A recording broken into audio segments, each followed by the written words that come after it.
Today is April 6, 2021. Coming up on Roland Martin Unfiltered, Day 7 of the murder trial of Derek Chauvin. We'll show you what took place in the Minneapolis courtroom. The Nation of Islam has responded to the attack on the Capitol Friday by a man who said he was a member. Congressman Alcee Hastings has passed away. We'll remember him with Florida Representative Val Demings and former Congressman from Florida, Kendrick Meek. Mitch threatens businesses with serious consequences after many condemn Georgia's restrictive voting laws. Actually, it's pretty funny. He's telling corporations to pipe down, but then he said, but y'all can keep sending y'all money. Classic Mitch. Also in our Black Business segment, how can you use crowdfunding to get your business started? All of that and more. It is time to bring the funk on Roland Martin Unfiltered. Let's go. He's got it. Whatever the biz, he's on it. Whatever it is, he's got the scoop, the fact, the find. And when it breaks, he's right on time and it's rolling. Best believe he's knowing. Putting it down from sports to news to politics. With entertainment just for kicks, he's rolling. It's on go, roll, y'all. It's Roland Martin, rolling with Roland now. He's funky, he's fresh, he's real, the best, you know he's Roland Martin now.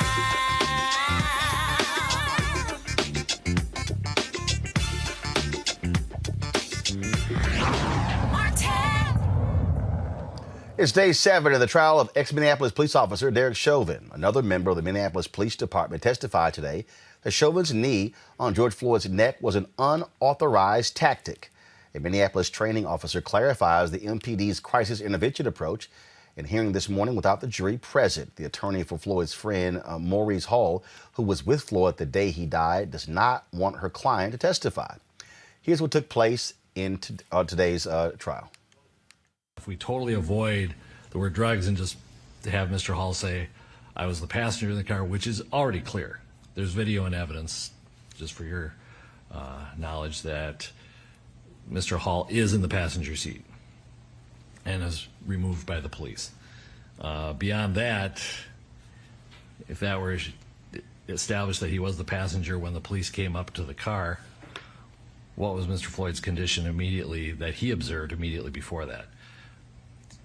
Would you agree that that's not incriminating if we keep all the mention of drugs or why or anything like that? No, Your Honor, I do not agree that. How would that, when it did not incriminate the clerk who said he thought he was high, how would it be that Mr. Hall saying that would incriminate him? Well, because first of all, Judge, the inquiry is not what evidence is in front of the jury. What testimony have they heard? No, I'm just using that as an analogy on how that certainly didn't incriminate the store clerk by saying, well, he appeared high. Well, Mr. Hall saying, well, he appeared like he was falling asleep and it happened suddenly. Without anything else, seems to be a parallel type evidence. So I was using it as an analogy. I understand, Judge, but the whole point here is to prevent Mr. Hall from incriminating himself. And him even answering that question that he was in the car puts him in very close proximity with Mr. Floyd, very close in time before he's alleged to have ingested drugs. And again, it exposes him on that third-degree murder charge.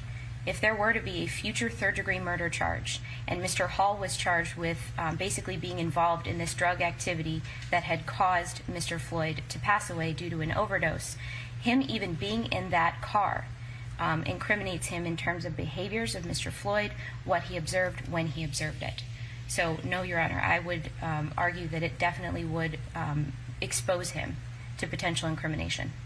And the observations of the officer in that situation, I think you described on direct examination, you described that an officer will also take into and apply to the critical decision-making model his or her own sensory perception.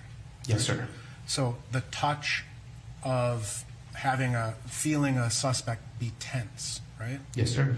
Or loose, right? Yes, sir. What they may hear comes into play. Yes, sir.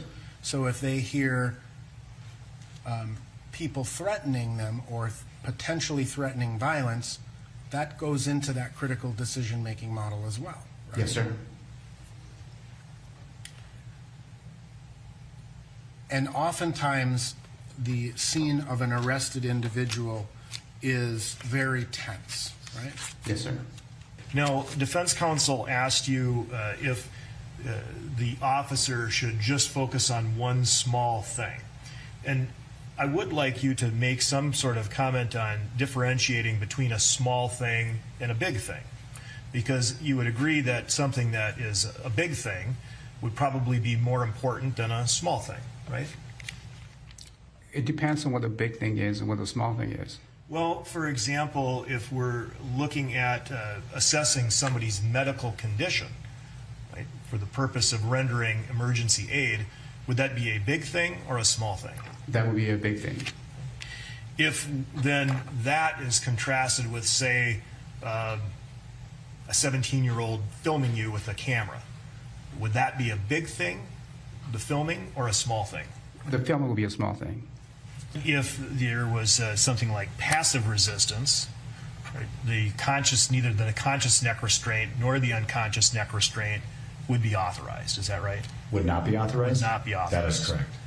And an unconscious neck restraint would not even be authorized for some forms of active resistance, would it? That's correct.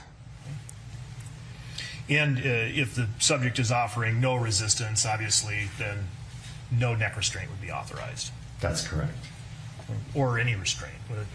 Or any... Or any restraint, if there's no... Yeah, generally, no. Okay. In addition to the classroom training, you actually teach officers, show them physically how to do these sort of neck restraints? Yes, sir. At this time, I'd like to republish Exhibit 17. Sir, is this an MPD trained neck restraint? No, sir. Has it ever been? Not to my... Neck restraint? No, sir. Is this a MPD authorized restraint technique? Knee on the neck would be something that does happen in use of force that isn't unauthorized. And under what circumstances would that be authorized? How long can you do that? I don't know if there's a time frame. It would depend on the circumstance of the time. Which would include what? The type of resistance you're getting from the subject that you're putting the knee on. And so if there was, say for example, the subject was under control and handcuffed, would this be authorized? I would say no. Now, in terms of the continuation of use of force, and we're talking about involvement of onlookers, right? The words they use matter, correct? Yes, sir, they do. If they're cheering on and saying, "Good job, officer," that's one consideration, right? Correct. But if they're saying, "I'd slap the fuck out of you," or "You're a pussy," or "You're a chump," would that reasonably tend to rise alarm in a police officer? Yes, sir. I have no further questions. And if they're saying, "Get off him, you're killing him," should the officer also take that into account and consider whether their actions need to be reassessed? Potentially, sir, yes. Nothing further. Joining us now is trial attorney J. Wendell Gordon. J. Wendell, welcome to Roland Martin Unfiltered. First, give us a sense of your perspective of that testimony, having the training expert testify that the actions of Chauvin violated the department policy. Well, you know, that's explosive testimony. And it's what a lot of us have been waiting for, to get to the experts. This case, I said from the very beginning, is going to be about the medicine, the physiology, and the experts. It's a beauty contest, and it's really a battle of the experts. So now we've introduced these experts into this situation. We can kind of figure out what the policies are, what the law is with regard to the behavior of Derek Chauvin. Now, what I see in this case coming from the defense is a lot of propaganda. I call it propaganda. Like first of all, they make it seem like they're the only people in the world who have to be concerned about crowds when they're doing their job. Nobody can call them a bum. Nobody can call them a bitch. I mean, what kind of profession when you're working with the public where you're not going to receive someone protesting something that you do? You should be a professional, like earlier witness had indicated, and do your job as you're supposed to do it. And if you was that much distracted, then you shouldn't have been on his back like that. You should have been concerned about what's happening behind you. So at the end of the day, I think what we've seen from the defense is a bunch of truth decay. I think that they have picked they created some issues, but I don't know that they've created reasonable doubt. They challenged some of the nuances of the case, but they haven't done enough, in my opinion, to create the doubt that they're looking for. Now, granted, they haven't had an opportunity to put on their case, and we should never judge an entire case by only half of the case. But the bottom line is, everything that they're doing is coming from the defense lawyers' playbooks. The 3 Ds is what I call it: deny, discredit, and destroy, and try to make it seem like we big black African-American men can walk through bullets and we have this superhuman strength, and that you have to, and we feel no pain, and that you have to just apply the most excessive and sadistic and draconian forces against us in order to gain control of us, to put us into custody. Now, here you have Mr. Floyd. He's down, and nobody even talks about this. This is an issue that I saw. He's right there by the tailpipe taking in gas fumes. He's got someone's knees on his neck, and he's got weights all over the bottom half of his body by these other officers. That is a terrible combination to try to breathe in, first of all, and then to have your breathing constricted by someone blocking blood flow to your brain. I mean, that's just a recipe for disaster. And it's in the middle of the May, so it's got to be hot. The ground has got to be hot. I mean, there are all kinds of factors that they didn't even consider, that I've considered. And I just feel like it's not going to be enough. But we as defense attorneys, and I do defense work, you have to work with what you have. And we're not magicians. We're just attorneys. So he's doing the best he can with what he has. But at the end of the day, I don't think that it's enough to tip the scale to show doubt. Now, you may have scored a few points, and points are good, so I'm not taking that away from him, but there needs to be a whole lot more work laid down before you've overcome before you've overcome reasonable doubt. Now, the prosecution doesn't have to prove their case beyond all doubt. It only has to be beyond reasonable doubt. And so I think they're still in the driver's seat. Well, one of the things that is interesting, the line of questioning, if a cop is thrown off because somebody is cursing them out, you might not want to be a cop. You might not want to do anything. You might just want to hide under a rock. I mean, they called him a bum. Like, how offensive is that? And plus, an officer's peace can never be breached. I mean, officers are trained to deal with people who are protesting their conduct, people who protest them, who call them names. You can't address each and everybody, every 17-year-old girl or 10-year-old with a camera phone or adult filming you while you're doing your job, as long as they are not interfering.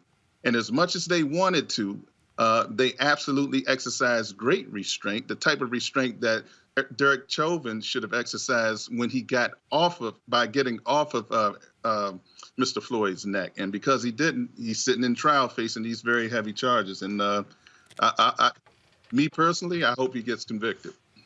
Well, we will certainly see what happens next tomorrow. So we certainly appreciate it. Mr. Gordon, thank you so very much. Thank you for having me. All right, folks, my panel today is D. Hawkins Hagler, former Georgia State Representative, Kelly Bethea, Communications Strategist, Mustafa Santiago Ali, PhD, former Senior Advisor for Environmental Justice, EPA. This is, again, I think what is very interesting and unique about what we are seeing unfold here, Mustafa, is just this very methodical march by the prosecutors. The fact that we've had so many police officers already testify for the prosecution speaks to something that we rarely see in these cases, where that blue wall cracking on behalf of one of their own.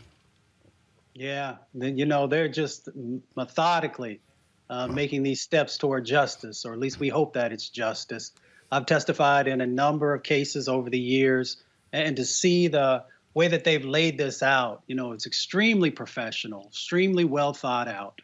And yes, anything can happen on any given day by the time you get to the end of the trial, but I'm feeling very comfortable at this moment with how they've laid it out so far. What we need is for the jury to actually believe what they've seen, for the jury to believe what they've heard when they're listening to the tapes and the testimony, and then to actually both, come to a conclusion with both their hearts and their heads, because I think all of that is beginning to come together.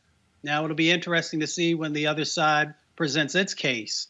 But, everything that's been laid out so far has been very clear that Derek Chauvin is guilty of killing George Floyd. Kelly. I agree. I'm happy with how the trial is going so far, in that, like you said, there's definitely like a logic to how things are going. I am particularly excited regarding the experts coming forward now.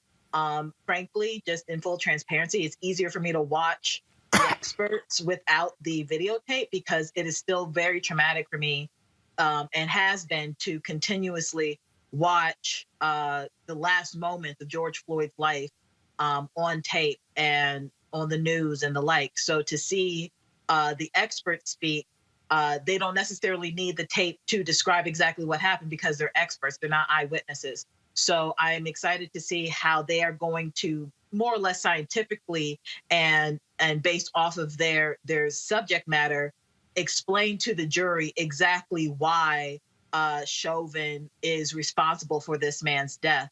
I understand that the defense is coming up as far as presenting their case. My only concern is really just the threshold to convict somebody is beyond a reasonable doubt.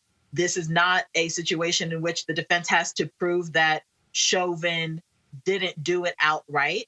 They just have to prove that he is not criminally responsible for George Floyd's death. And when you think about it, given the history of these cases and the history of police enacting violence on Black bodies, in the grand scheme of things, it feels like that threshold is very low.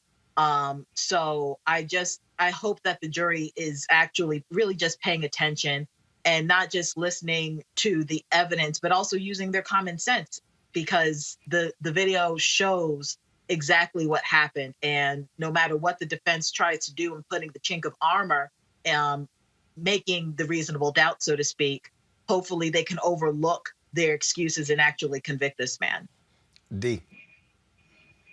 And I disagree with what everyone has said. I mean, they put together a methodical case. You cannot deny it. And to this day, honestly, I still have not watched the video because it's too traumatic for me. But I know that justice is going to prevail, because you cannot help with the evidence that's been presented by the prosecution to come up with any other verdict than the one that they're going after. All right then, folks. We certainly will be watching what takes place. Let's go to our second story. The Nation of Islam, they're responding to Friday's attack that left Capitol Police Officer Billy Evans dead and another officer badly injured. The suspect, Noah Green, who was killed, rammed his car into the officers at a barricade outside the U.S. Capitol. After striking the officers, Green jumped out with a knife and was fatally shot by Capitol Hill police. According to Green's now-deleted Facebook post, he followed the Nation of Islam and the Honorable Minister Louis Farrakhan. Now, here's one of the posts. It says the minister is here to save him and the rest of humanity. This is what it said. In addition to my last post, I'd encourage everyone to study Revelation, study the sign of end times, study who the beast is, study who the Antichrist is, study who the false prophet is, and study the created images during those times. The minister is here to save me and the rest of humanity, even if it means facing death. Be willing to deny yourself and follow him. Pick up your cross. The Honorable Elijah Muhammad, his teacher, the exalted Christ, is alive and in power. I bear witness. Study the ministers. Watch his lectures. Study Elijah Muhammad. Study the mother wheel, which is present here in America. I bear witness again. We have a little time. Signed, Peace, Noah X. He also often shared videos of Minister Farrakhan speaking. In response to Green's actions, today, the Nation of Islam released a 3-page statement on Minister Farrakhan's behalf, in part saying it is being reported that Noah Green was a follower of the Nation of Islam. The young man, Noah Green, we believe may have attended our Savior's Day convention in Detroit, Michigan in February 2020. In March of 2020, due to the COVID-19 pandemic, we closed our mosque and began conducting meetings and classes remotely. A search of our records indicates Noah Green was not a registered member of the Nation of Islam.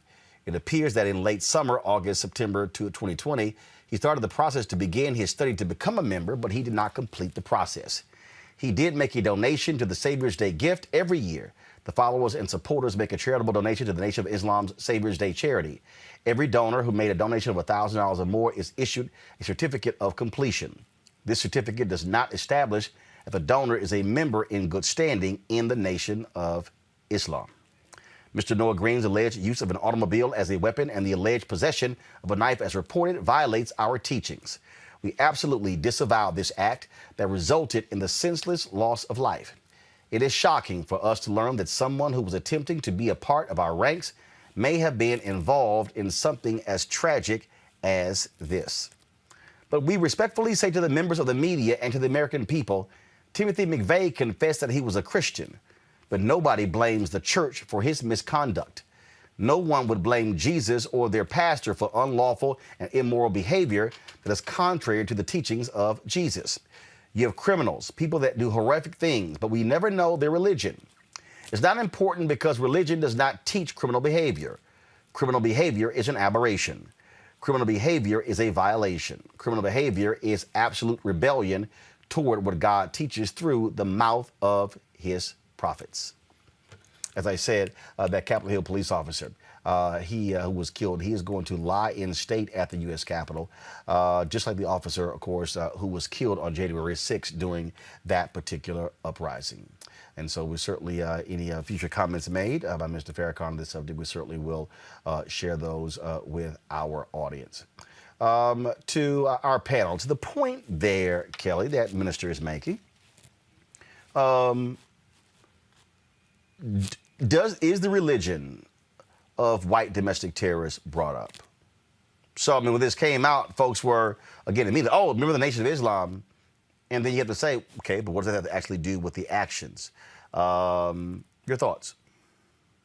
I think that the statement that was put out by Nation of Islam was very thorough and very correct. When we talk about white counterparts in terroristic-esque acts, we always, I can't think of a time where it hasn't happened, where it is such that we talk about them in isolation.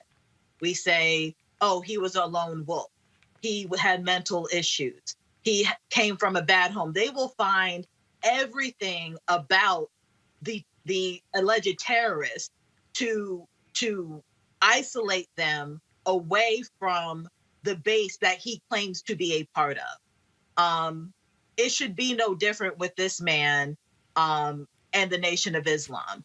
For those who are familiar with Nation of Islam, who are familiar with Islam in general, Christianity, any Abrahamic religion, violence is not such that it is not an indoctrinated way of life.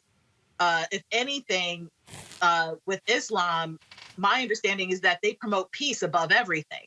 So for this young man to subvert an entire religion for his perversion and his gross misinterpretation of said religion, for others to try and take that perversion and apply it to the Nation of Islam, even though they have a history, a very lengthy history of promoting peace, it just shows you just how racist and bigoted this country really is when it comes to Nation of Islam specifically. Again, that statement there, Mr. Farrakhan says, look, to associate an individual's actions with their religion doesn't make sense. Your thoughts on the point that he makes? I actually agree with Minister Farrakhan and everything that they put out. Because let me just be very clear. When the KKK was burning crosses in people's yard and standing behind the white knights, standing behind Christianity as their banner or as their support, no one ever condemned Christianity to that extreme. So even if he did try to blame the Nation of Islam, I think it's a very dangerous path for us to all of a sudden start pulling out things with the Nation of Islam only because they are Muslim, when Christianity is known for terrorizing people who have followed Christianity, have known for terrorizing people for centuries. The thing there, Mustafa, is when you look at the actions of white men, their faith or their churches are not brought up. It's true. Let's look at, you can go to the lynching museum and you'll see photos of folks after Sunday service. Sometimes hundreds of people gathering around the trees when that strange fruit was hanging there, and that strange fruit was us. But no one said anything about those individuals who left service and came and participated in those types of behaviors. And nor do we believe that all white people support that, nor do we believe that all Christians support that type of behavior, even though there were some. And we also know that this young brother, where we should be focused on what was in his background, there are signs that he was crying out. There were signs that he was suffering from mental trauma and mental illness, which is not so different than literally millions of people across our country. And yet we still refuse to make sure that the proper resources are there to help folks, to make sure that the services are there to guide them and to help them to have the skills to be able to cope with living in a very traumatic and stressful society. So we need to make sure that we're looking at the totality of what has happened in this situation and how we can make sure that it doesn't happen again. And there are a number of different parts to that. Of course, one part is on the mental health side of the equation. And then, of course, folks will always lean toward enforcement. And then, of course, those who want to continue to sow seeds of doubt and to create these barriers between communities will lean on the religious side of the equation. All right, folks, got to go to a break. We'll be back in just a moment on Roland Martin Unfiltered. I believe that it's movement time again. In America today, the economy is not working for working people. The poor and the needy are being abused. You are the victims of power, and this is the abuse of economic power. I'm 23 years old. I work 3 jobs. Work 7 days a week. No days off. They're paying people pennies on the dollar compared to what they profit, and it is time for this to end. Essential workers have been showing up to work, feeding us, caring for us, delivering goods to us throughout this entire pandemic, and they've been doing it on a measly $7.25 minimum wage. The highest check I ever got was nearly $291. I can't take it no more. The fight for 15 is a lot more than about $15 an hour. This is about a fight for your dignity. We have got to recognize that working people deserve livable wages. And it's long past time for this nation to go to 15 so that moms and dads don't have to choose between asthma inhalers and rent. I'm halfway homeless. The main reason that people end up in their cars is because income does not match housing cost. If I could just only work 1 job, I could have more time with them. It is time for the owners of Walmart, McDonald's, Dollar General, and other large corporations to get off welfare and pay their workers a living wage. And if you really want to tackle racial equity, you have to raise the minimum wage. We're not just fighting for our families, we're fighting for yours too. We need this. I'm going to fight for it until we get it. I'm not going to give up. We just need all workers to stand up as one nation and just fight together. Families are relying on these salaries, and they must be paid at a minimum $15 an hour. $15 a minimum. Anyone should be making this to be able to stay out of poverty. I can't take it no more. I'm doing this for not only me, but for everybody. We need 15 right now.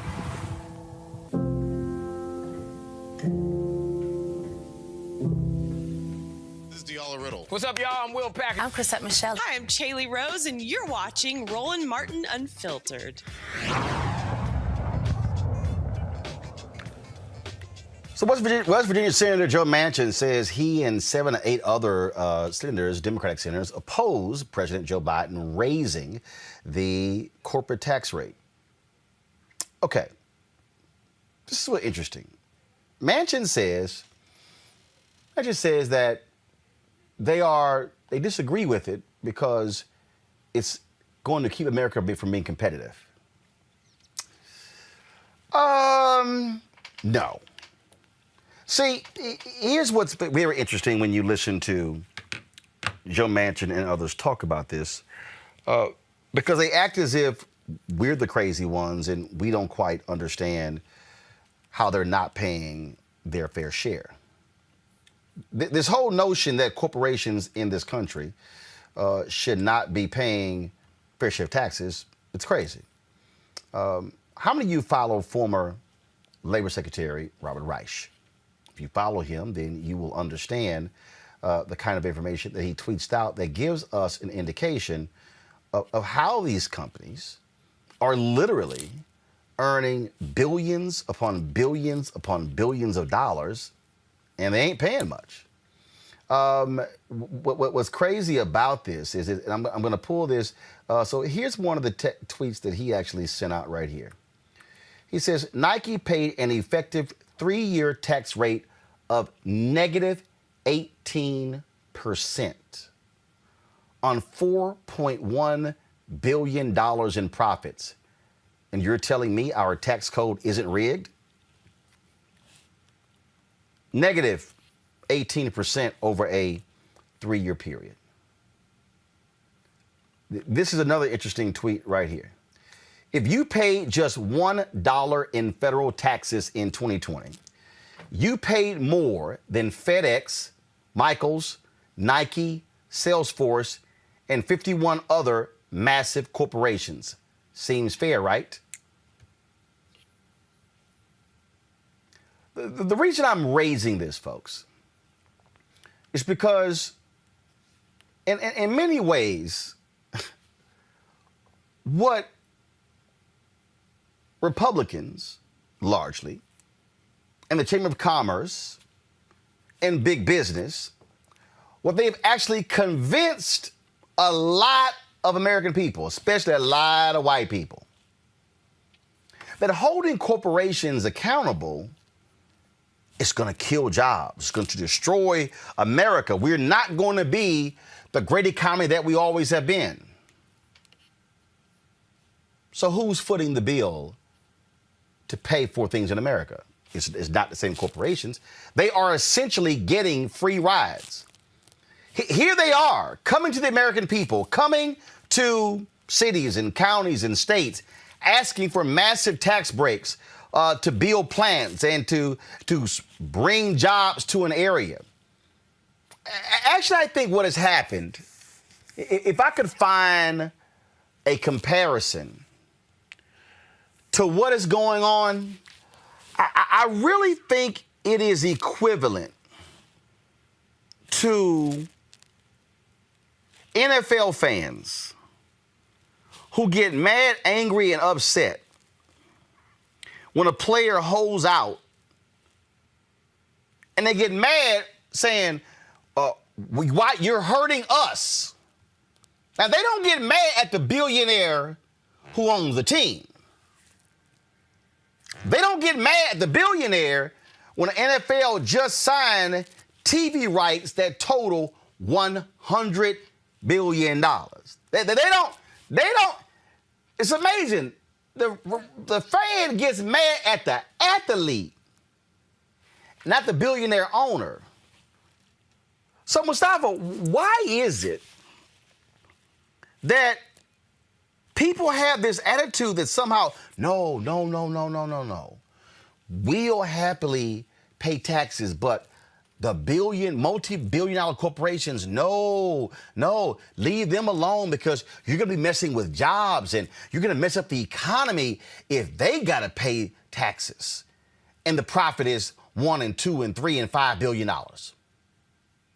It's a slave owner mentality. You're indoctrinated to believe that you're supposed to take care of these entities that we think are taking care of us. And if you don't want to use that analogy, then you can think of the Pharaoh, who used to have all these folks working. They didn't benefit because the Pharaoh was seen as some type of a god or demigod or however you want to phrase it, because you're taught that. So we're taught to actually worship at the altar of corporations. We're taught that corporations save us. If it was true, then we wouldn't have these huge wealth disparities that exist between the ownership of corporations and the folks who work in them. And we wouldn't have these huge disparities in many instances in the locations where many of the most successful businesses and industries actually are, and the communities that sit inside of that footprint, if you will. And, we just have to change the dynamic of the way that we're thinking. If we are going to live in a true democracy, then that means that everybody should have skin in the game and that everybody should be contributing to the process. And if we're not going to be honest about that, then we don't really have a true democracy. Here's another tweet that Robert sent out that I found to be interesting. He said the 3 wealthiest families in America now own more than half of all Americans put together. Demand a wealth tax. Same thing. Here you have Elizabeth Warren, Senator Elizabeth Warren, making the argument about the wealth tax. And if I'm correct, she was talking about taxing, first of all, a very small percentage after, I think it was after the first 50 million, something like that. And these folks are losing their mind. And I'm just trying to understand all of these people who are fighting tooth and nail for 3 families. Go back to it, y'all. 3 families in America own more than half of the wealth of more than half of all Americans put together. Really? It's disgusting. And the American people shouldn't carry the brunt of taking care of the wealthiest people in America. And we've seen this playbook before, because if you recall, when President Reagan was in office, he kept saying, if we take care of the corporations, it was some kind of way trickle down to the American people and everyone else. And we know that it never trickled down anywhere, and that's why it was called voodoo economics. And then this is why President Clinton was able to win, because they came and said it's the economy, stupid. And then we seen it repeat again. We got the economy together, and then the Republicans gave tax breaks again to the corporations under George Bush. And we saw how the economy just about tanked in every area. And then you had President Obama to come in and rescue, once again, the economy. So this is a repeating cycle, and it never works. And at some point, they need to realize that. I'm going to play this clip here because I find it laughable. This is Larry Kudlow, of course, who was one of long time on CNBC, one of Trump's economic people, who's now on Fox Business. If y'all really want to laugh, listen to this one here.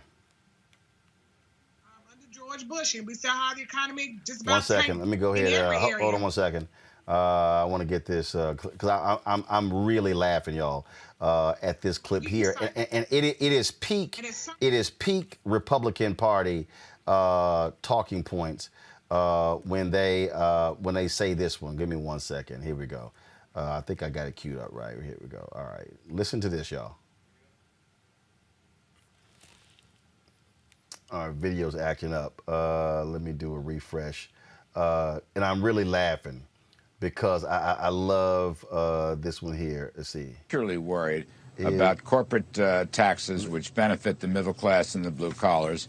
And I'm particularly worried about corporate taxes which benefit the middle class and the blue collars. And I'm particularly Kelly, he's worried that corporate taxes benefit the middle class and the blue collar?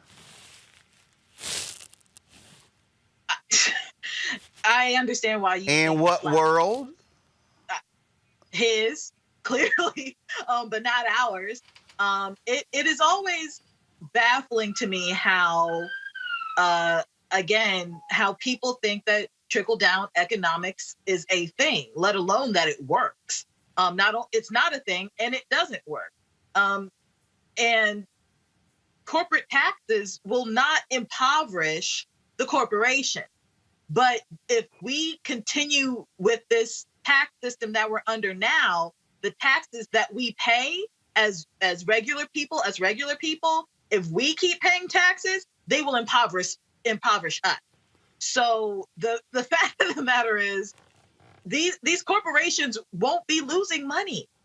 They won't be losing any money by paying just 1%. I think, what did you say, negative 18% or something like that in 3 years? Imagine if they just paid 1% 1 year.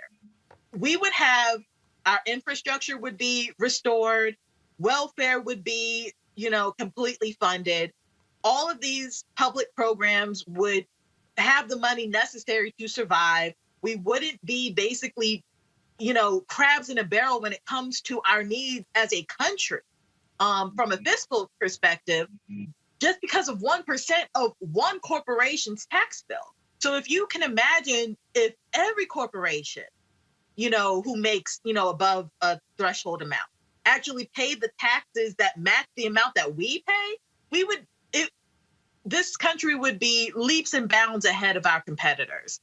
And the fact that we are so complacent, well, not us, but corporations and Republicans are so complacent in how things are just because it benefits them specifically. I believe one of my panelists said it is disgusting. It is really disgusting. It definitely needs to change. All right, so I want to play this video for y'all because I think it's, again, so people understand really how this tax thing works, because that's the next battle we're about to go into. And if you're one of the folks who literally are fighting for the riches of the world, I mean, do y'all realize how much money the billionaires made during COVID? An obscene amount of money. The stock market ain't for you, boo. It's not. It's for them. Listen to Robert Rice. Listen to this. Income and wealth are now more concentrated at the top than at any time over the last 80 years. And our unjust tax system is a big reason why. The tax code is rigged for the rich, enabling a handful of wealthy individuals to exert undue influence over our economy and democracy. Conservatives fret about budget deficits. Well then, to pay for what the nation needs, ending poverty, universal health care, infrastructure, reversing climate change, investing in communities, so much more, the super wealthy have to pay their fair share.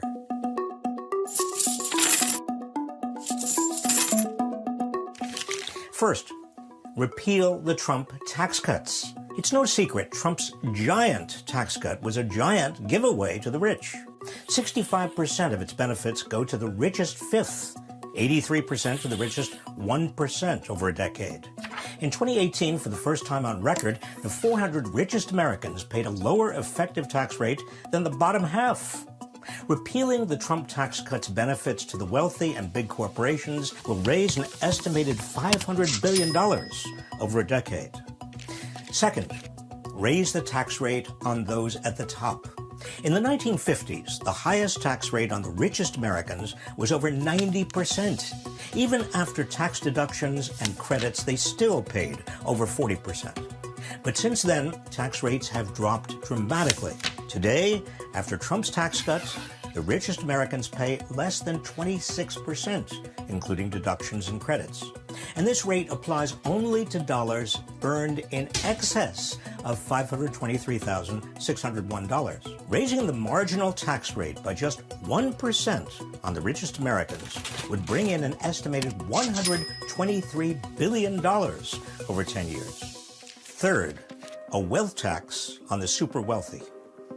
Wealth is even more unequal than income. The richest 0.1% of Americans have almost as much wealth as the bottom 90% put together.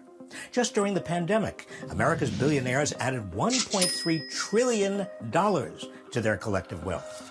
Elizabeth Warren's proposed wealth tax would charge 2% on wealth over $50 million and 3% on wealth over $1 billion. It would only apply to about 75,000 U.S. households, fewer than 0.1% of taxpayers.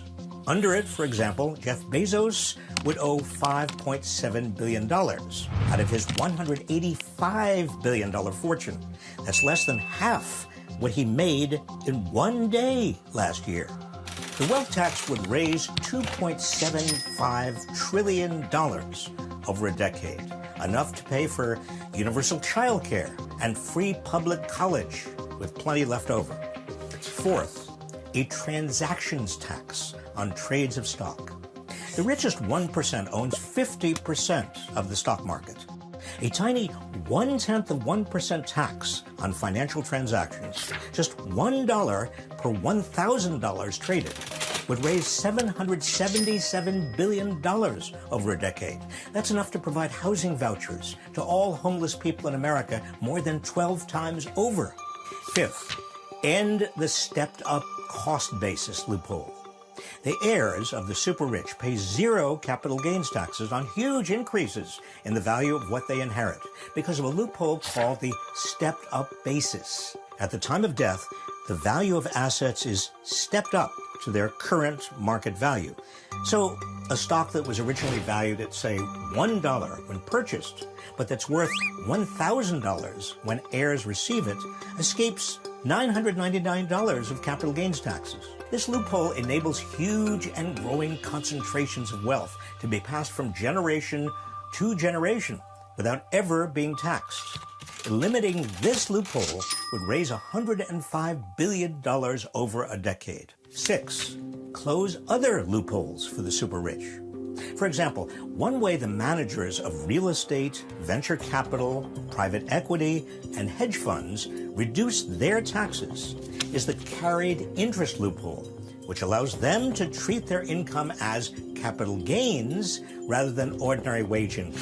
That means they get taxed at the lower capital gains rate rather than the higher tax rate on incomes. Closing this loophole is estimated to raise $14 billion over a decade.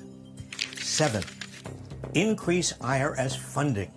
Because the IRS has been so underfunded, millionaires are far less likely to be audited than they used to be.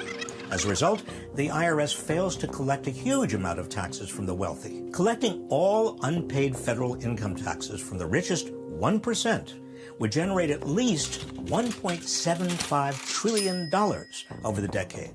So fully fund the IRS.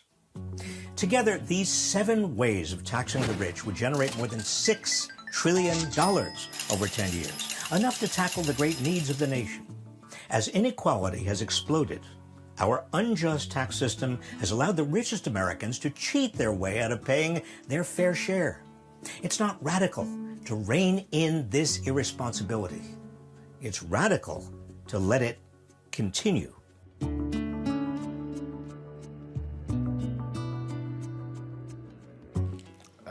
Kind of real basic to me there, D, to understand. And so here we are having conversations in the election season. Oh, America can't afford that. We can't afford that. We can't afford that. That's why. No, that's exactly why. But people know that. People know this. Specifically, Congress knows it. Corporations know it. And for those who do not want to change that, it is reprehensible and just deplorable for them to gaslight the American people into thinking that it's our fault that we can't afford certain things.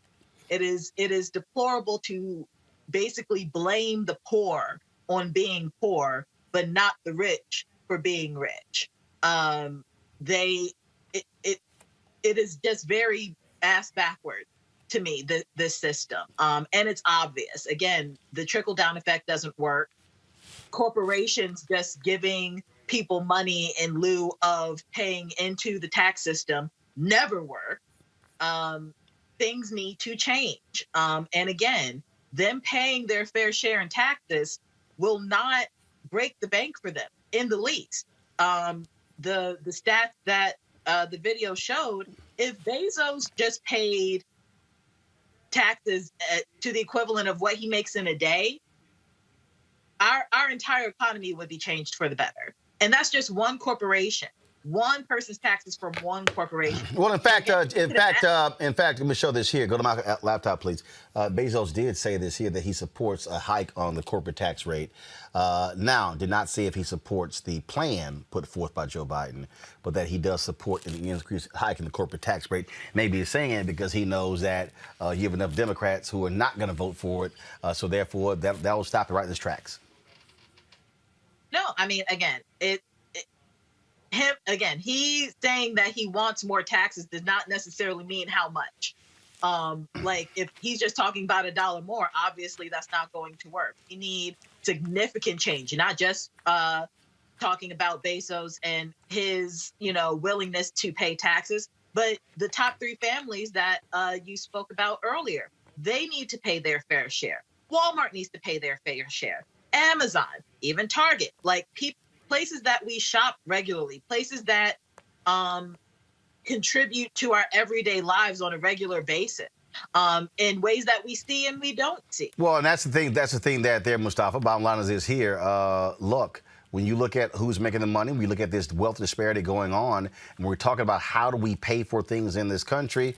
You go to the people who are making the most damn money. And trust me, look, ain't that many black people. I mean, we talking about maybe it's 4 or 5 black folks. And you heard what he said, 75,000 families. Mm-hmm. The wealth tax Senator Elizabeth Warren's talking about will touch only 75,000 families in the whole country. Yeah, we know who's gaming the system, and we know what they look like. And we also know that teachers are paying their fair share of taxes. Firefighters are paying their fair share of taxes. Bus drivers are paying their fair share of taxes. And all the other brothers and sisters who are out there on the front lines during this COVID pandemic, you know, who even though they were out there putting their lives on the line, are paying their fair share of taxes. So it's time for that 1% of individuals to pay their fair share of taxes. Folks, gotta go to a break. When we come back, we will talk about the life and legacy of Congressman Alcee Hastings, who passed away today at the age of 84 from pancreatic cancer. We'll be joined by Congresswoman Val Demings and former Congressman Kendrick Meek next on Roland Martin Unfiltered. Cancel culture. The cancel culture. There is a vast and thriving right-wing cancel culture. She said something the cancel culture doesn't like. This is the number one issue for the country to address today. Cancel culture has become a Republican talking point, which pretty much guarantees it's been taken out of context to perpetuate their constant victimhood complex. But the idea that the public is turning its back on Republicans because of cancel culture is ridiculous. Now, it's time we stop using that term. Accountability culture is accurate. Consequence culture is accurate. If any occupation in America should be subjected to the whims of the public, it's our elected officials. If Donald Trump or anyone, for that matter, gets voted out of office, it's not cancel culture. It's democracy working as intended. And listen, the consequences can be far greater if we don't hold politicians accountable for their actions. Allowing people in power to chip away at our democracy, support white supremacy, or harass teenagers in the street completely unchecked, well, that will most definitely alter your life. And while cancel culture is not the number one issue of our time, accountability culture for elected officials should certainly be up there on that list. And boy, do I understand why these mostly white conservative men are scared shitless. They've enjoyed an era of zero accountability with zero consequences. Sorry, we've all decided that era is effectively canceled. Yo, what's up? This your boy Ice Cube. What's up? I'm Lance Gross, and you're watching Roland Martin Unfiltered.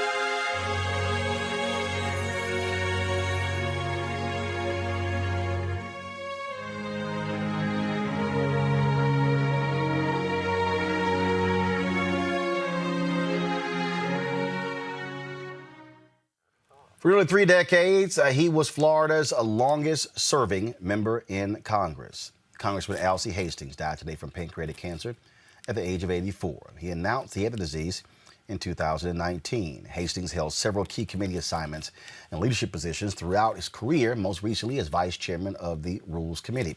Appointed by President Jimmy Carter in 1979, Hastings became Florida's first black federal judge in the U.S. District Court for the Southern District. He was impeached in 1988, but that did not hinder his congressional run in 1993. Hastings' death will impact the House. Democrats hold a narrow 218 to 211 advantage in the House, giving the party a small margin for error in passing various bills. 6 seats are also vacant. Joining me now to talk about the life and legacy of Congressman Alcee Hastings and his impact in Congress, one of his colleagues, Congresswoman Val Demings, and former Congressman from Florida, Kendrick Meek.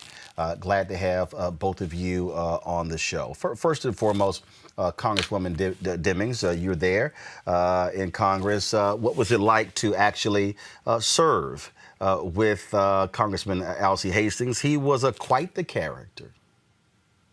Well, let me just say this. My heart, of course, goes out to his family, his friends, everyone who loved him, and everyone who worked with him. You talk about somebody who wasn't ashamed or afraid to fight the good fight. And that's the fight he fought up until his death. Matter of fact, when he was diagnosed with this disease, he said he's going to fight it. It's a battle worth fighting for. This is a man who dedicated his life to public service. He fought for voting rights, civil rights, human rights, women's rights, fought for the LGBTQ community, and was unapologetic. Roland, there are some things some conversations I can talk about with Congressman Hastings. There are some conversations I will never talk about with Congressman Hastings, but there is a void within the House of Representatives, and people might be able to fill the space, but they will never be able to take Alcee's place. Congressman Kendrick Meek, when I say he was quite the character, this video clip right here gives people a little indication of how feisty and how direct Hastings was. That the governors work with the administration, we might not be in this position. I don't know about in your state, which I think is a crazy state to begin with, and I mean Chairman, that just as I said it. Some of the policies.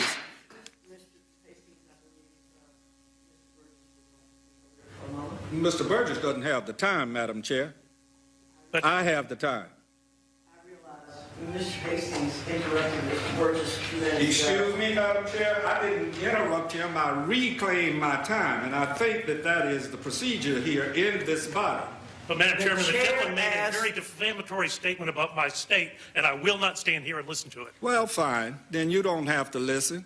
You can leave if you choose. I told you what I think about Texas. I wouldn't live there for all the tea in China, and that's how I feel. Now, for all intents and purposes, I know what my state did, which is in many respects coming close to being just as crazy. We don't have a parliamentarian here to give us notes on what to say when people may not be saying exactly the right things. But we owe to our colleagues, especially our colleagues on this committee, a great deal of civility. There is no reason at all to impugn the people, the governor of a state of this country, and I will await the gentleman's apology, and I yield back. You will wait until hell freezes over. The gentleman... For me to say anything in an apology. I would apologize to you if I was directing my comments to you. I was commenting about the state that you happen to be a resident of. I believe the gentleman. So I will not apologize. Congressman Meek.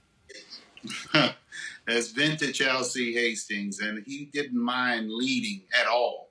I always say that leadership is lonely, and Hastings has, in this state, what he did in the very early 60s and 70s, growing up in rural Florida and then becoming, a barrister and going to 3 HBCUs, a Howard, FAMU,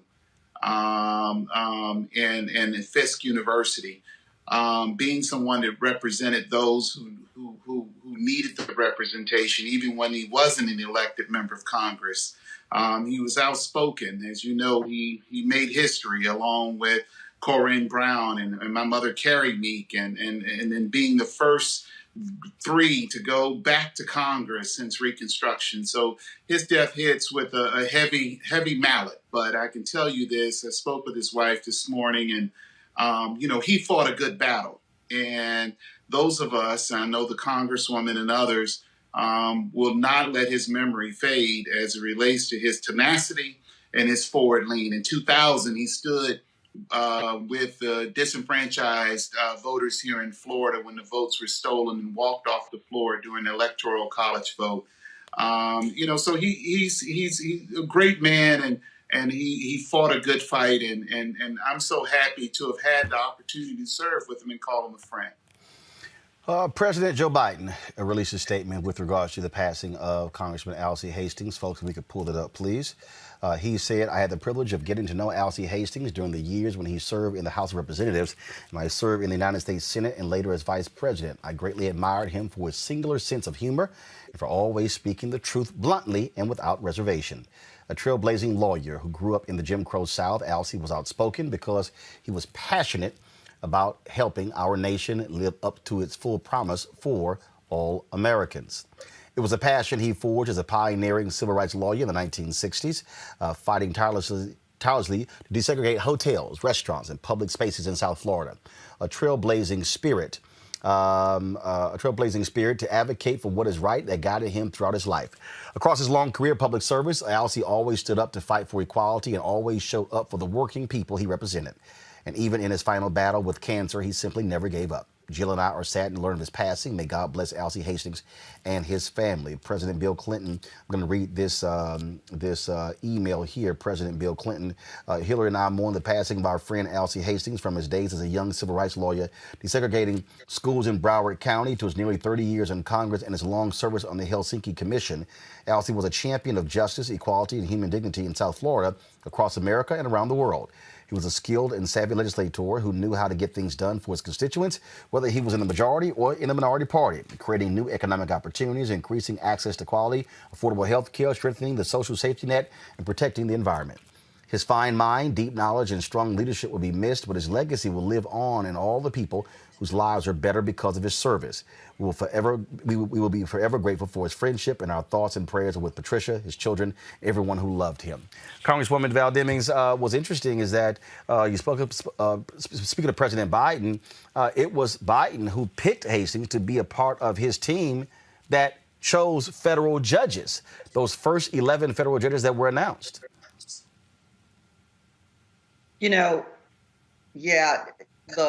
Alcee Hastings was Florida, and he was a trailblazer. He was the first Black federal judge in Florida. And, it was interesting, Roland, watching the clip in that hearing where they were talking about civility. Well, you know what?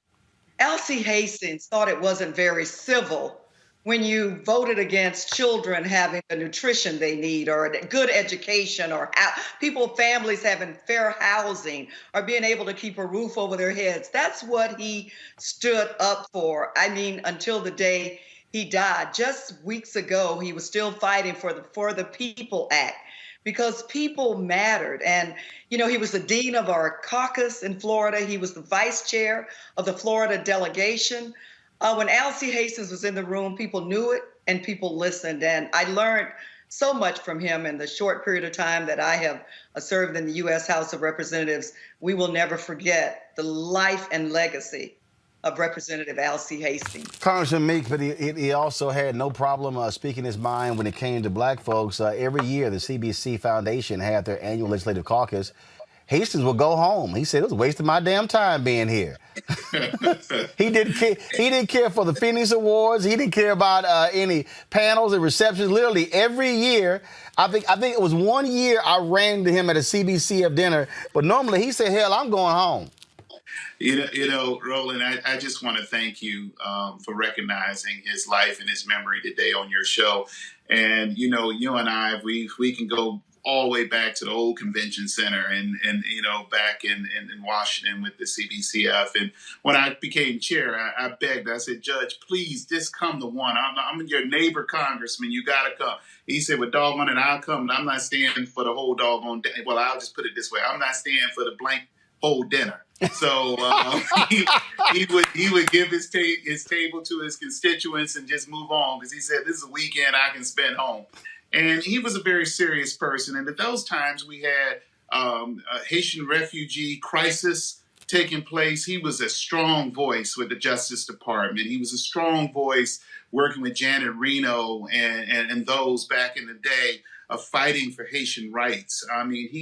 internationally, I mean, with him, with the Helsinki Committee and others, working throughout Africa on foreign affairs. And he served Roland on one of the hardest committees to serve on, which is the Rules Committee, which was quite demanding. You know, they're there late at night and early in the morning, making argument on behalf of Democrats and the House rules and setting the agenda. So he didn't have any slough committees. He worked his entire time there. He lived in the same building. My mother and him, they both moved into the Hill House, and he was there for many, many years until recent. But I'm so happy that he did it his way. He won re-election, even though some in the community ran against him in his time of being sick. He left this earth and moved on to a greater place. And the joy that I have this morning, yes, there were tears, but the joy that I had is that he went down fighting as he has always done. And when you have Alcee Hastings on your side, that's all you need. And he ran in 1970 for the United States Senate against Lawton Childs and ran a notable campaign and knew how to campaign in all 67 counties, and then coached and mentored not only me when I ran in 2010, but others before me, including our close governor's race that we almost won this last cycle. Alcee Hastings was in the middle of it and was one of the first supporters of Andrew Gillum. Congressman Val Demings, lastly, we've lost a number of longtime CBC members. Last year, losing Congressman John Lewis. This year, Congressman Alcee Hastings, both of them passing away due to pancreatic cancer. And as someone who is a relatively new member of the House, how important is it for the public to understand the role that these senior leaders have played in? Because I think a lot of people, they go, well, how many names is your bill on? Or how many bills did you get passed? Without really understanding that you can serve 20, 30, 40 years in Congress, wield a significant amount of power, and not have your name on many bills. That's absolutely correct. And, you know, the majority of people who serve in Congress do not have their names on a lot of bills, but that does not mean they're not doing a lot of work. And the people that you named, Alcee Hastings, John Lewis, Elijah Cummings, John Conyers. These were trailblazers who really worked hard for civil rights, equal rights during a time when the laws were not on their side, but they kept up the good fight.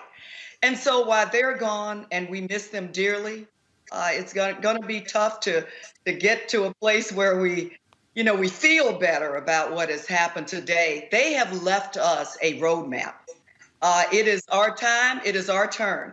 And what we have to do is remember the struggles that they went through really difficult times. And we have to pick up the mantle and carry their legacy. And doing that, as my friend and colleague Alcee Hastings said, is a battle worth fighting. Congresswoman Val Demings, former Congressman Kendrick Meek, we certainly appreciate you sharing your thoughts regarding Congressman Alcee Hastings. Like I said, we always had a good time talking, sharing with one another. So there was no way in the world I wouldn't pay respects to him and his life and legacy on Roland Martin Unfiltered. And certainly thoughts and prayers go out to his family. Thank you. Mustafa, I want to go to you. You actually posted a comment today about Alcee Hastings. Go ahead and share your thoughts. Yeah, Congressman Hastings was the truth. I mean, he was sharp. I want people to remember he was extremely sharp. He was fearless, and he was one of the giants, one of the greats, just like Representative Demings just shared with folks. You know, I was blessed to be mentored by folks like him and John Lewis. And, of course, I worked for John Conyers and Elijah Cummings. And I remember the first time I met him in 2007. I was sitting in his office, probably wasn't supposed to be there, but a good friend of mine by the name of Alex Johnson was working for him. And I remember he came in and he was greeting folks who were there. And he looked at me and he was like, who are you? And I said, I'm Mustafa Ali. And he said, well, who do you work for? I said, John Conyers. And he said, well, what issues do you focus on? I said, environmental justice. And he said, me too. And that began our journey together because in 2007, he introduced, at a time Now, you see everybody talking about environmental justice now. This was a time when there were very few folks on Capitol Hill who were putting any attention on environmental justice at that time.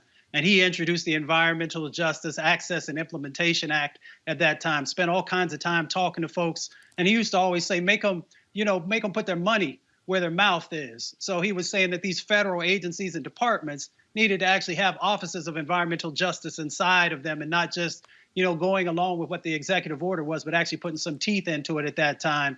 And he also said that the folks who are on the ground, because he had Superfund sites and brownfield sites in his community, some very toxic sites that he had been working on. He said folks deserve to know and have information that they can see, and that is clear.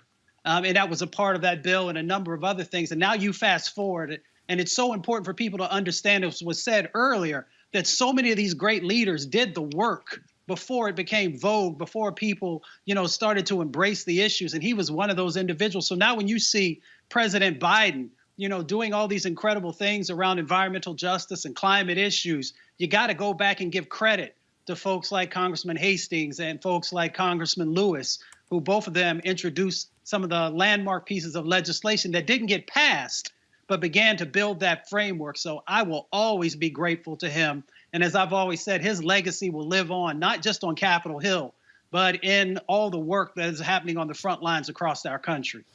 Kelly, D, thoughts and reflections on Alcee Hastings. Kelly first. Well, for me, this is a great loss, not just for Florida, but the entire country. It is clear, such as Representative Demings described, our greats are leaving this world, and we have a unique situation in which we unfortunately still need people to carry the mantle that these greats created and carried themselves. And the question becomes, who is going to carry these mantles? Who is going to take up the charge and fill these footsteps? Because it's not we're not in a situation where things are necessarily better. It is just more spread out, so to speak. The problems, they're more nuanced now. And for some problems, they are just outright being reintroduced to society, such as the Voting Rights Act. Our women's rights are under attack still. Everything is back into the fold in this predicament of fighting for our rights again. So who's going to take up these mantles? Who is going to fill the shoes of these greats, such as now Hastings, such as Cummings? I was an intern for Elijah Cummings when I was in law school, and just the lessons that I learned by osmosis from him will carry me throughout my life.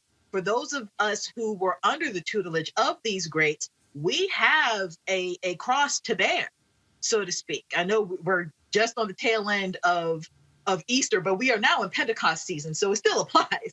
But we have a cross to bear. We have shoes to fill, and we have our marching orders from these people still.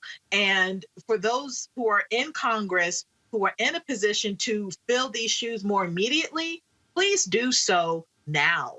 Please take up the mantle now and introduce those laws, mobilize, monetize, make sure that their legacies don't die with them, and make sure that they are carried on through them, through us, through you. D. And I can just echo what they both said. I am so appreciative of the congressman, because he said what he meant and meant what he said. You didn't have to figure out which side he was on. And that's what I appreciate about him and other leaders who have gone on. They were very clear. Their yay was yay, their nay was nay, and we knew how to proceed. And they weren't afraid to speak up for what was just and right. And it didn't matter if they offended people. They just continued on with the mission at hand. Well, speaking of folks who are unclear when they talk, Mitch McConnell. Y'all, today this fool actually was asked about corporations speaking out about the voter suppression bills passed through Georgia. And listen to what this fool said. My warning, if you will, to corporate America is to stay out of politics. It's not what you're designed for. And don't be intimidated by the left into taking up causes that put you right in the middle of one of America's greatest political debates. So that's my admonition. And Delta and the other Coca-Cola and the other companies that basically responded to this partisan appeal are doing the same thing. You know, Republicans drink Coca-Cola too. And we fly. And we like baseball. This is a pretty competitive political environment in America, as I just pointed out, a 50-50 Senate. If I were running a major corporation, I'd stay out of politics. I'm not talking about political contributions. Most of them contribute to both sides. They have political action committees. That's fine. It's legal. It's appropriate. I support that. I'm talking about taking a position on a highly incendiary issue like this and punishing a community or a state because you don't like a particular law they passed. I just think it's stupid.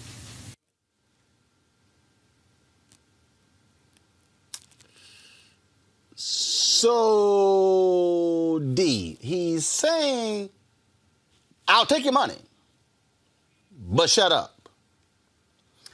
I said it yesterday. Mitch McConnell sounds like a pimp. He'll take the money from his women, but y'all shut up. That's what it sounds like. I mean, he's literally saying, oh, no. Because, and correct me if I'm wrong, didn't Republicans assert during Citizen United that corporations are people too?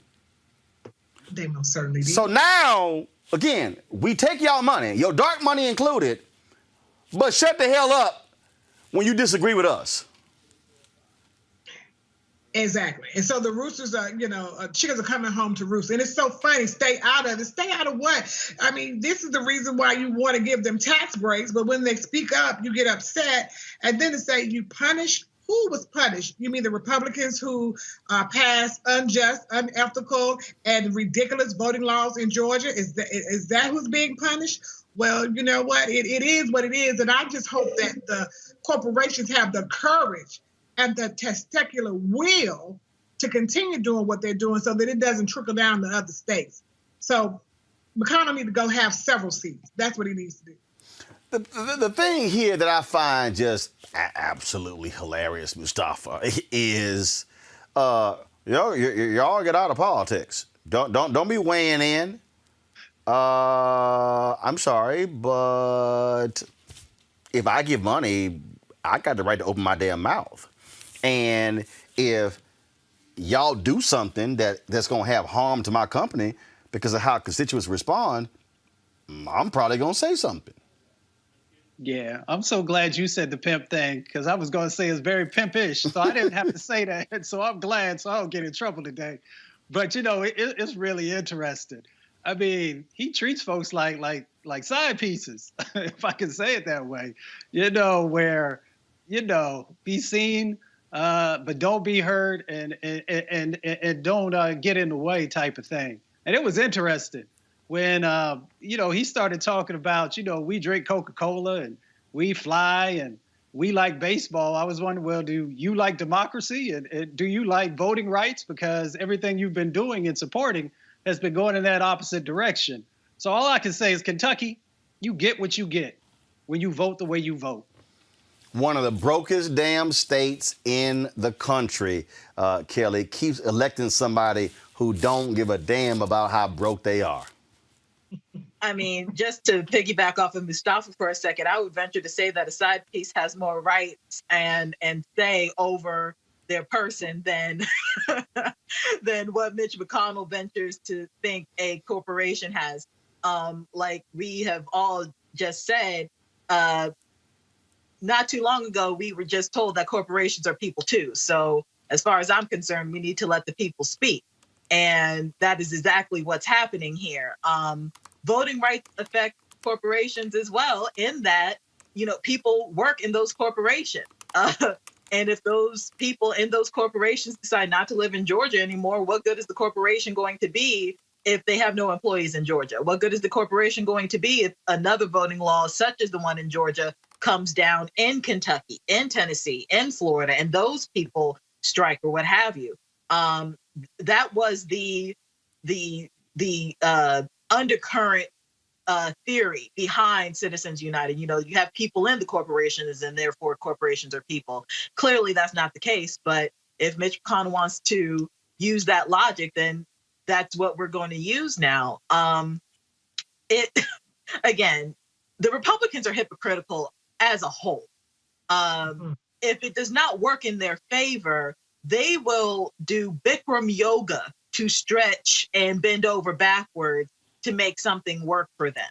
And if that doesn't work, they just take the bar, raise it, lower it, break it, fix it, what have you, anything necessary to make sure that whatever rule they want to have applied applies to just them, because that's all they want. So, I mean, again, like my colleague said, just have several seats, you know, deal with it. We got to deal with you. Speaking of that, because it's all tied to the same thing, and actually I'm going to bring in my next guest as a part of this, because I definitely want to get his comment on this. You know, so I've been talking about this whole voter suppression stuff, y'all, and how silent the only Republican in the United States Senate has been on this, and that is Senator Tim Scott. So he decided today of all days to post a tweet. Y'all, here's a tweet that I find to be quite interesting. He tweets, Georgia, voter ID, 17 days of early voting. Colorado, voter ID, 15 days of early voting. Atlanta is 51% black. Denver is 9.2% black. The MLB is moving the MLB All-Star Game out of Atlanta, which has more day of voting rights than Colorado. The wokes are at it again, folks. Now mind y'all, I want you to understand what they've been doing, how the Republicans, how they have been using the talking points all day, y'all. All day long, talking about, Colorado, and what's happening in Colorado, and we got more early voting days in Georgia than Colorado. Yeah, but 90% of the people in Colorado vote by mail. In Colorado, they also mail an absentee ballot to everyone in the state. In Colorado, they have nearly 400 drop boxes. Georgia, less than half of that. But Colorado's population is half that of Georgia. So, Mark Morial, CEO of the National Urban League, we're going to talk about Kristen Clarke in a moment, but I want to talk about this.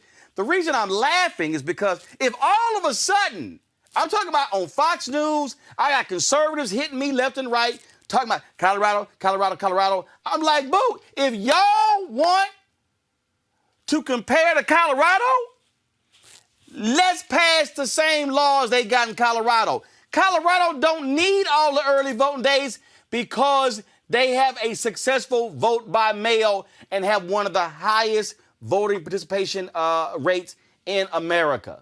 Mark, these conservatives and Republicans are laughable with the comparison to Georgia and Colorado because they mad they little baseball game got pulled. You know, Roland, they're reaching, they're stretching, they're reaching.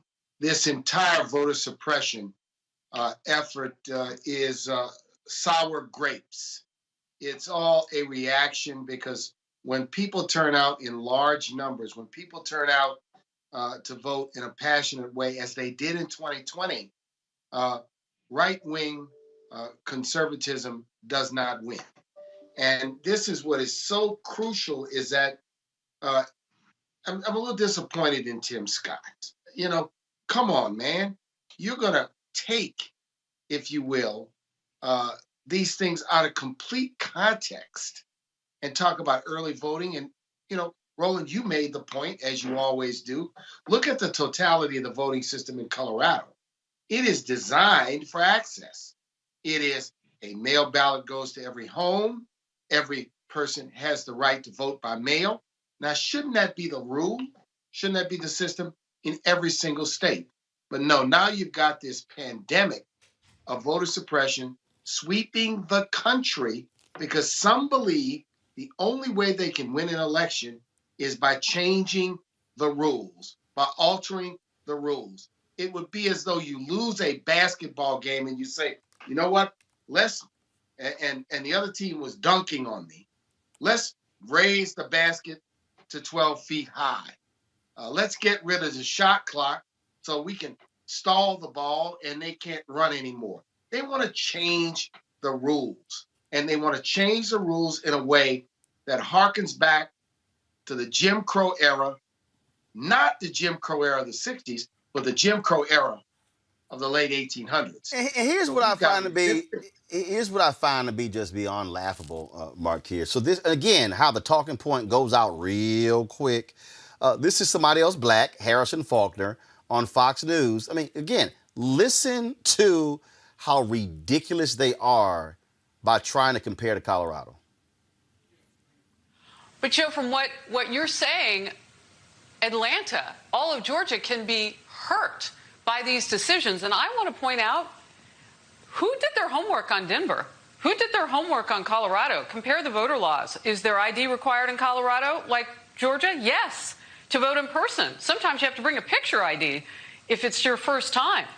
And in Colorado, 15 days of early voting. That's less than the early days of voting, fewer than they have in Georgia, 17 to 19 there.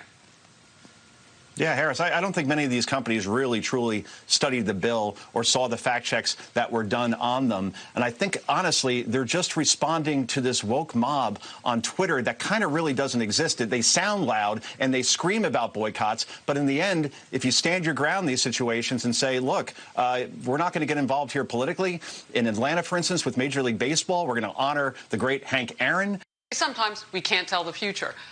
But Joe, from what you're saying, the whole again, the pimping of Henry Aaron. First of all, he didn't like being called Hank, Henry Aaron. But Mark, the reason that offends me is because, again, they are used to talking to dumb people on Fox News, people who believe whatever they say. And so it's like, oh, Colorado is so much more restrictive. In the words of Paul Harvey, now the rest of the story. Go ahead.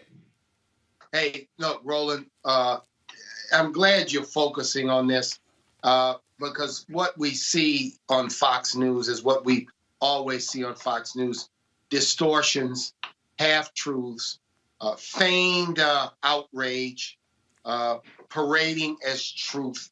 It's not even worth watching because of what the distortions and the twistings of the truth. Right now, Roland, what we've got to do and what I'm focused on, in addition to pushing back against voter suppression in Georgia, we've got to get Vanita Gupta. That's right. And Kristen Clarke confirmed at the Justice Department. And it is absolutely offensive that these two highly qualified women of color, one an Indian American, the other an African American, have been smeared by right-wingers. These women, one went to Harvard, the other went to Yale. They have impeccable records as lawyers, as civil rights lawyers, as mothers. These women do not deserve this smear campaign, and we're going to stand up to it, Roland. They deserve to be confirmed. Why is there a smear campaign? Because clearly, I think some understand that they will be serious in restoring the integrity to the Department of Justice, removing the politics from civil rights enforcement, and improving, or rather restoring, the reputation of the Justice Department as not only a law enforcement agency, but as an agency that's true to his name, and that is to promote justice. I've worked with both of them for years. In the case of Kristen Clarke, since she was a very young lawyer working in the Civil Rights Division at the Justice Department on Louisiana's legislative reapportionment plan in the early 2000s, to her time as a lawyer working at the Legal Defense Fund, later the state of New York, now later at the Lawyers Committee, now the nominee to be the chief civil rights enforcer in the United States. Vanita Gupta worked for President Obama as the Assistant Attorney General for Civil Rights, went on to become head of the Leadership Conference on Civil Rights. She's a measured, smart, fair-minded lawyer who now has the support of many law enforcement groups as well as civil rights groups. So we're going to stand up. Why have they been singled out for a smear campaign?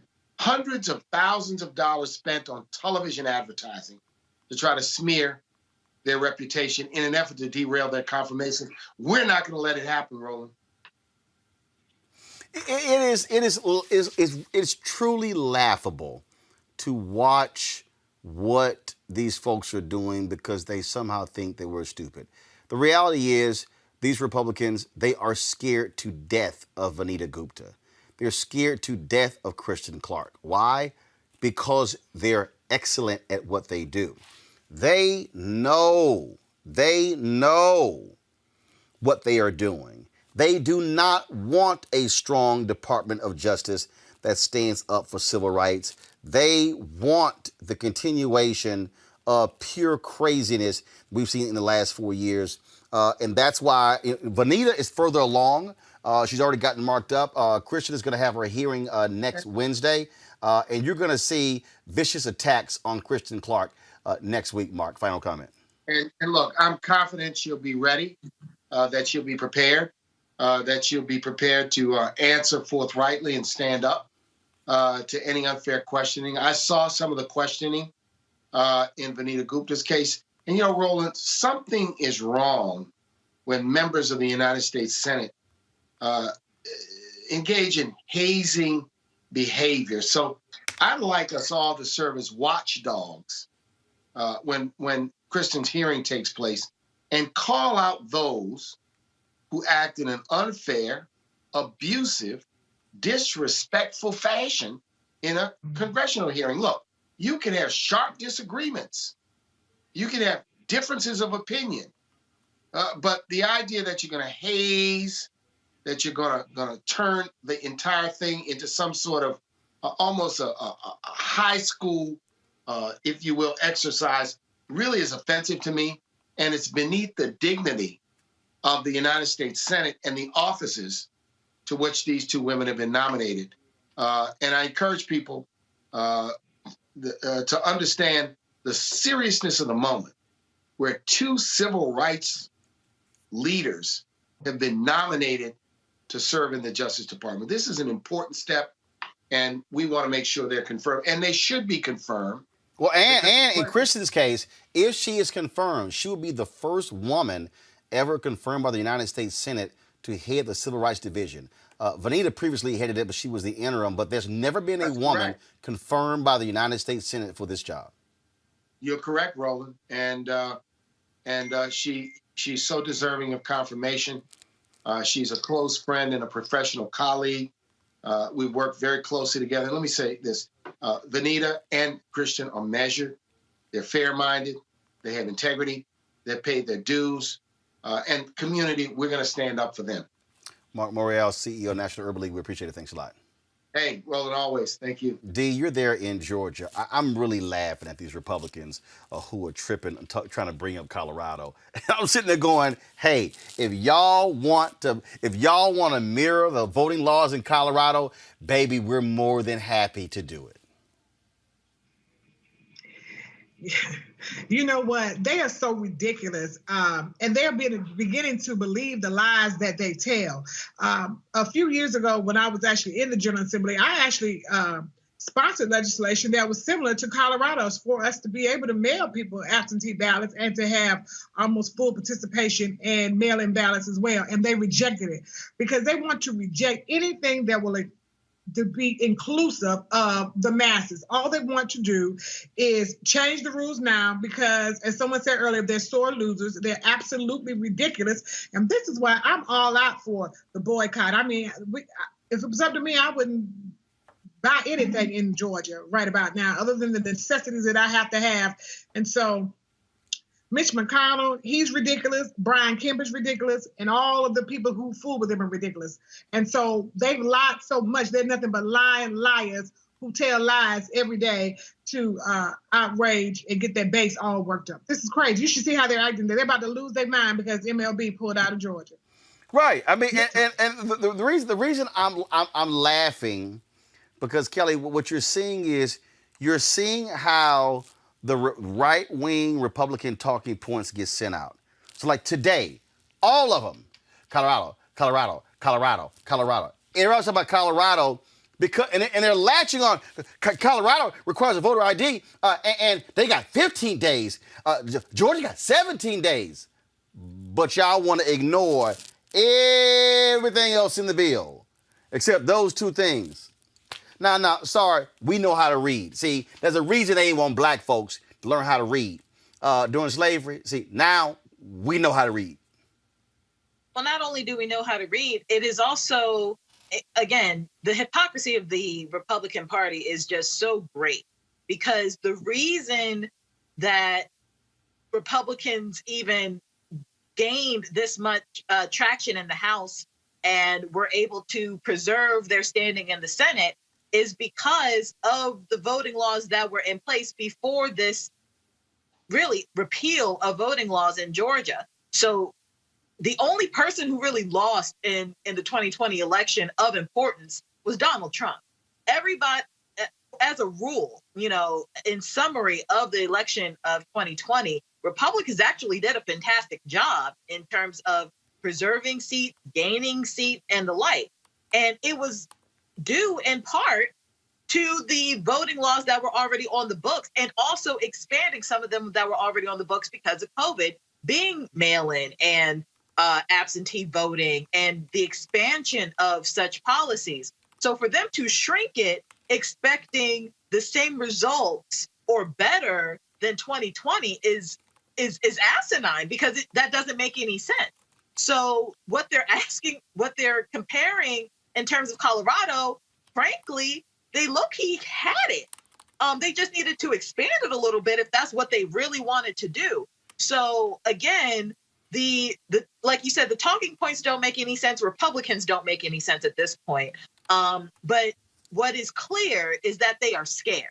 They are scared of losing. They are scared of the browning of this country. They are scared that white supremacy will no longer reign supreme.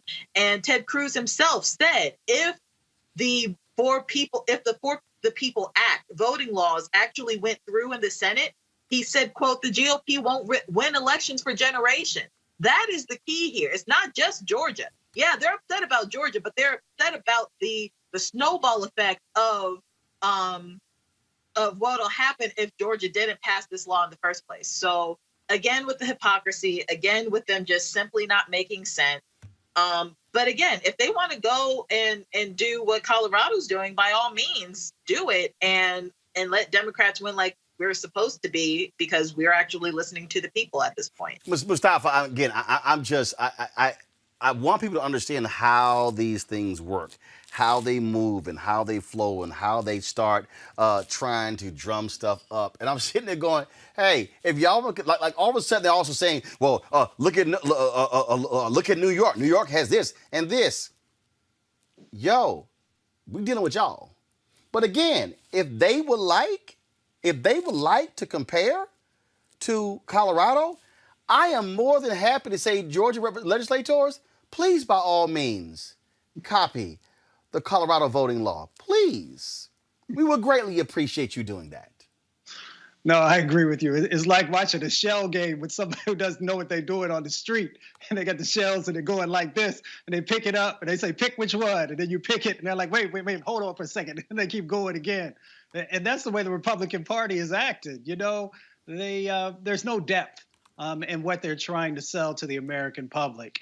They place these veneers over top of issues. And when you actually move past the veneer, you see that there's no substance that's there to justify what they're doing. The way I look at it is that voter suppression, they need voter suppression because they have antiquated policies. They have policies that are out of step with the majority of what Americans are asking for. And they need voter suppression also because they have an antiquated party that refuses to grow and evolve and to begin to move into the 21st century. And because they have that, they are now, and this is the part that's super critical for everyone to pay attention to, and we've raised it before, and we need to raise it on every show, is that they also understand if they can get this voter suppression in place, then they can make sure that when it comes time to do redistricting and the gerrymandering opportunities that present themselves, then they can continue to shift power and to consolidate power.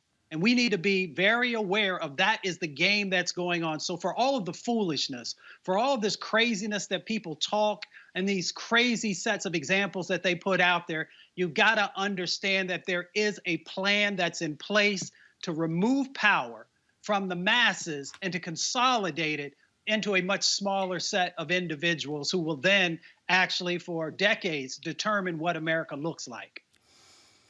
Indeed, folks. And so Kristen Clarke, as I said, we'll tie up both of these because it's all combined. She is going to have her Senate confirmation hearing next Wednesday, April 14th.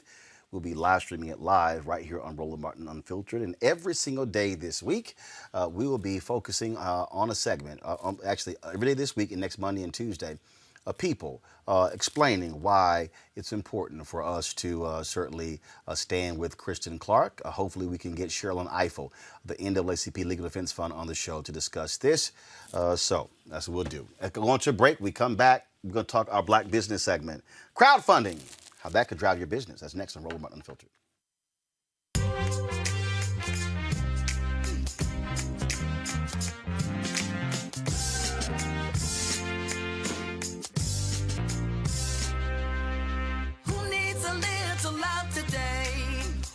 Some love sent their way. Who needs love? Who needs love? Who needs a little love today? Who needs some love sent their way? Who needs love? Who needs love?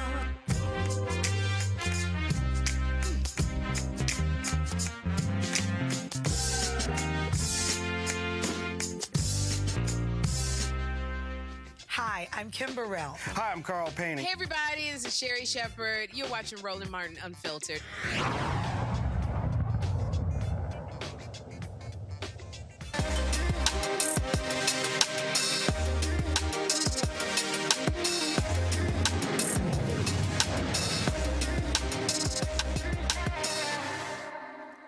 Funding is essential to the success of any startup business. Fund Black Founders' mission is to assist with crowdfunding for Black entrepreneurs.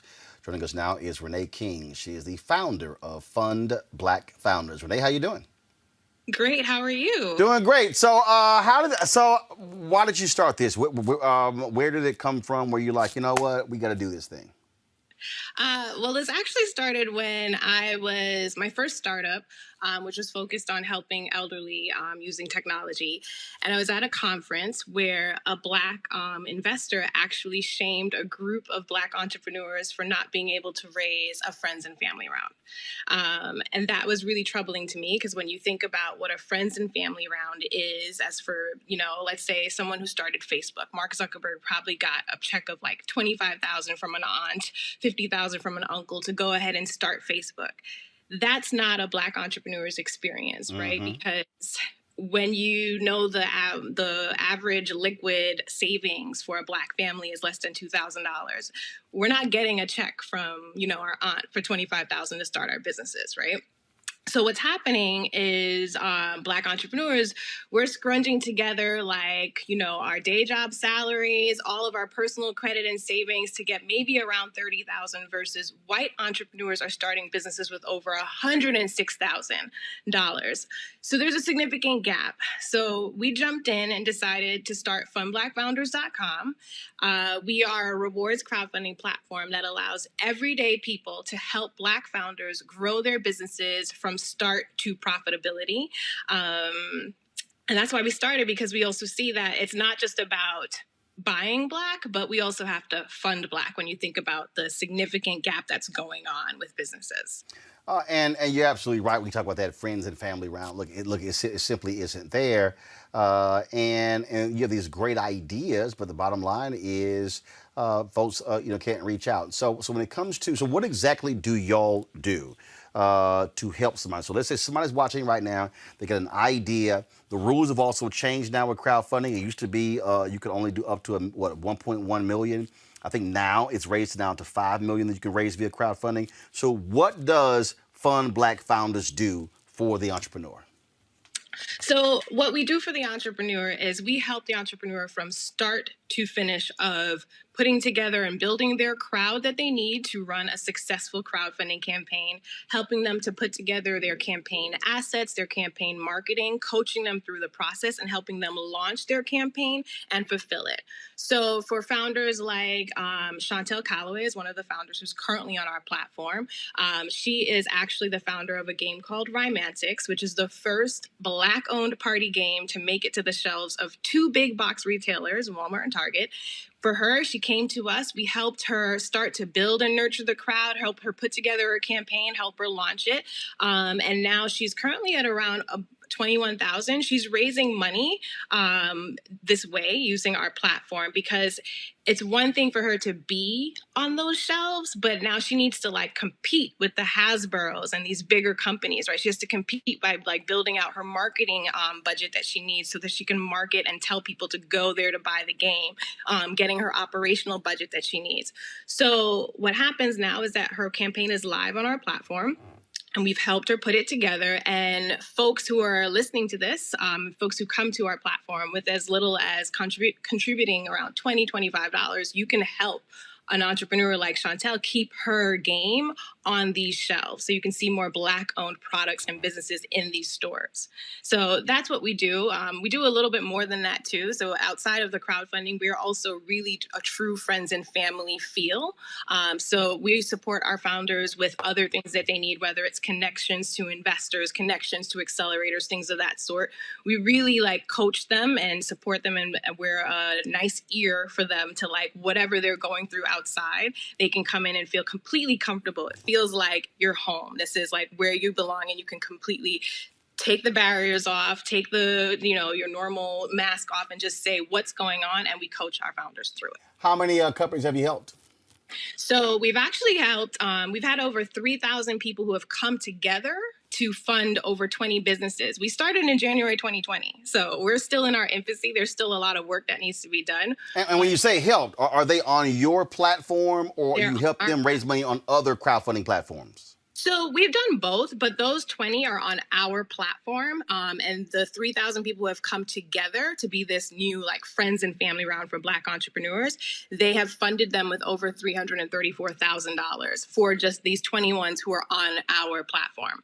We've also helped entrepreneurs on other platforms too. So we don't only say our platform, but majority of them are on our platform. Questions for my panel. D, you're first. Yes, I have a question. I just love this entire concept. Is yours more of just a rewards type of crowdfunding, or do you have incentives for people who may want to get a piece of the company on the back end, kind of like equity? Right. So thank you for asking that question. And it's important to clarify. We are a rewards-based crowdfunding platform. We are not equity-based, right? There are other platforms that are equity.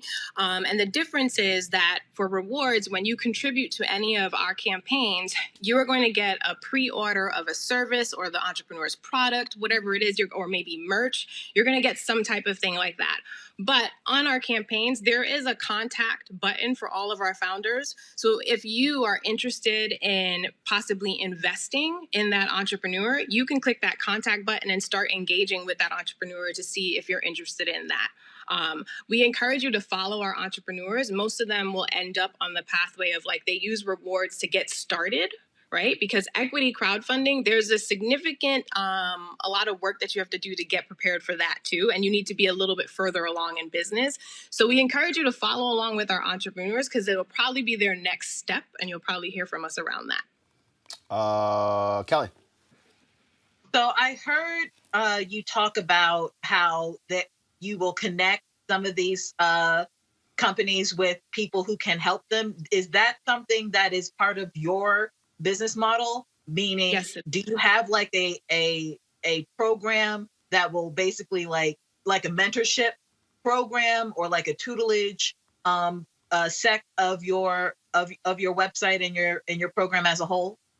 Yes, it is. So what happens is if you know what a true friends and family round is, it's not just getting like a check, right, from an aunt or uncle. It's also having connections or social capital. And we literally build relationships with different, like whether it's investors or accountants or lawyers. And as our founders come in, and we learn about them and they apply and we start to hear more of where they are in their journey, we start to plug them in as for what resource we feel is right for them at that time. So yes, so those connections come from, this is part of our full friends and family package, I guess you can say. Mustafa. Yeah, first of all, thank you so much for doing this and filling this need and this gap. You know, I'm really big on figuring out ways to educate the general public, because sometimes we make some assumptions that they understand some of the basics. So I'm just curious, do you all do training, or when folks go to your website, is there information on the basics about what crowdfunding is and hopefully ways that we can pull more folks of color into that space? So that's coming. We do a lot of education. I say we do a lot of webinars, but we are launching soon a knowledge base that will have more information around that. But all of our entrepreneurs, as they come in, like, for example, every Thursday at 5:30 p.m., we host live educational sessions with everyone. So you're welcome to come in. It's free for everyone to get general information. The next step is you will see more of a knowledge base that will be on our site where you can read it and peruse it anytime you want. But I 100% agree with you on that. It's all about education and awareness. And we've been doing that in various sessions or conferences of that sort. We speak about it a lot. All right, then, folks, it's funblackfounders.com. You see it right there, funblackfounders.com. Renee King, we appreciate it. Thanks a lot. Thank you so much. All right, folks, y'all know how we crowdfund. That is, we have you contribute directly to our Bring the Funk fan club. We appreciate all of you who have done so. More than 20,000 of you gave last year, and so we certainly appreciate that. There are many ways you can give. Of course, Cash App, $RM Unfiltered, PayPal.me/R Martin Unfiltered, Venmo.com/RM Unfiltered, Zelle, Roland at RolandSMartin.com, or Roland at RolandMartinUnfiltered.com. You can also mail your money order to New Vision Media, Inc., 1625 K Street Northwest, Suite 400, Washington, D.C., 2006. Kelly, Mustafa, and Dee, I certainly appreciate y'all being on our panel today. Thank you so very much. Folks, that is it for us. Don't forget, every single day we live stream the Derek Chauvin murder trial. So y'all simply go to our YouTube channel, watch it there. If you miss any of our segments from yesterday or before, look, all you got to do is just go to our YouTube channel as well. And don't forget, if y'all give on YouTube, it's more than 4,000 of y'all in there today. You can support us directly, because remember, we get 55 cents of every dollar you give on YouTube versus you sending the money right to us. And so we certainly appreciate if you would do that. All right, folks, that is it. More details, go to RolandMartinUnfiltered.com to support what we do, because we're all about keeping it real, keeping it black, keeping it unfiltered. I'll see y'all tomorrow.